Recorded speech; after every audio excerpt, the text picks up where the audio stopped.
الحمد للہ رب العالمین الصلاۃ والسلام علی خاتم النبیین وعلی آلہ وصحبہ اجمعین اما بعد فاعوذ باللہ من الشیطان الرجیم بسم اللہ الرحمن الرحیم قال اللہ تعالی فی سورة الحجر فلما جاء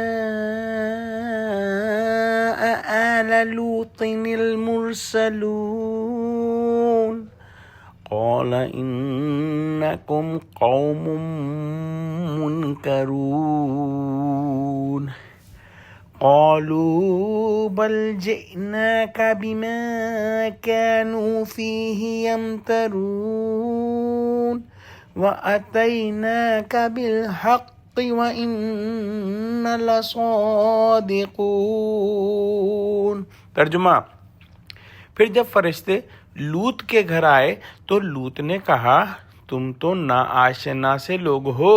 وہ بولے کہ نہیں، بلکہ ہم آپ کے پاس وہ چیز لے کر آئے ہیں جس میں لوگ شک کرتے ہیں، اور ہم آپ کے پاس یقینی بات لے کر آئے ہیں اور ہم سچ کہتے ہیں۔ حضرت ابراہیم علیہ السلام کے پاس سے جب فرشتے فارغ ہوئے تو پھر وہ لوط علیہ السلام کے پاس پہنچے، اور ان آیات میں لوط علیہ السلام اور فرشتوں کا مکالمہ ذکر ہے۔ جب فرشتے حضرت لوط علیہ السلام کے گھر گئے تو انہوں نے کہا کہ تم تو ناآشنا سے لوگ ہو، یا تو یہ مطلب تھا کہ تم مجھے غیر معمولی سے آدمی معلوم ہوتے ہو جنہیں دیکھ کر خواہ دل کھٹکتا ہے۔ یہ شاید ویسا ہی کھٹکا ہو جو ابراہیم علیہ السلام کے دل میں پیدا ہوا تھا۔ غرض یہ ہو کہ تم اس شہر میں اجنبی ہو، تم کو یہاں کے لوگوں کی بد عادتیں معلوم نہیں، دیکھیے وہ تمہارے ساتھ کیا سلوک کریں۔ یا یہ اس وقت فرمایا جب لوگوں نے فرشتوں کو حسین لڑکے سمجھ کر لوط کے مکان پر چڑھائی کی۔ لوط علیہ السلام انہیں مہمان سمجھتے ہوئے امکانی مدافعت کرتے رہے، حتیٰ کہ آخر میں نہایت حسرت سے فرمایا کہ کاش میرے پاس تم سے مقابلے کی قوت ہوتی، یا پھر میں کسی مضبوط قلعے میں پناہ پکڑ سکتا۔ اس وقت تنگ ہو کر اور گھبرا کر ان مہمانوں سے کہنے لگے کہ تم عجیب طرح کے آدمی معلوم ہوتے ہو، میں تمہاری آبرو بچانے کے لیے خون پسینہ ایک کر رہا ہوں، لیکن تم میری امداد کے لیے ذرا ہاتھ بھی نہیں ہلاتے، واللہ عالم۔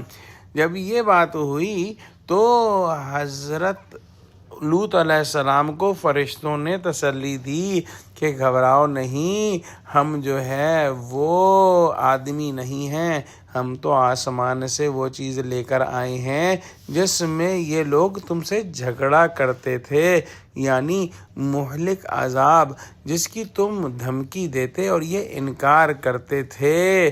آپ بالکل مطمئن رہو، اور یہ بالکل پکی اور اٹل بات ہے جس میں قطعاً جھوٹ کا احتمال نہیں۔ یہ بات دہرا لینی چاہیے کہ حضرت لوط علیہ السلام کی قوم جو ہے نہایت گھناؤنے گناہ کے اندر ملوث تھی۔ وہ اپنی شہوت کے تقاضے پورے کرنے کے لیے عورتوں کو چھوڑ کر مردوں پر گرتے تھے، اور اس فعل کی وجہ سے ان پر اللہ سبحانہ وتعالی نے شدید عذاب بھیجا، جس کا ذکر ہم انشاءاللہ اگلی آیات میں پڑھیں گے۔ دعا کرتے ہیں کہ اللہ سبحانہ وتعالی ہم کو قرآن کا فہم عطا فرما، ہم کو سچوں سے جوڑے، ہم کو صراط مستقیم پر قائم فرما دے۔ اللہ مسلمانوں کی مدد کر، غزہ کے مسلمانوں کی مدد کر، یا اللہ مسلمانوں کو متحد فرما دے، آمین۔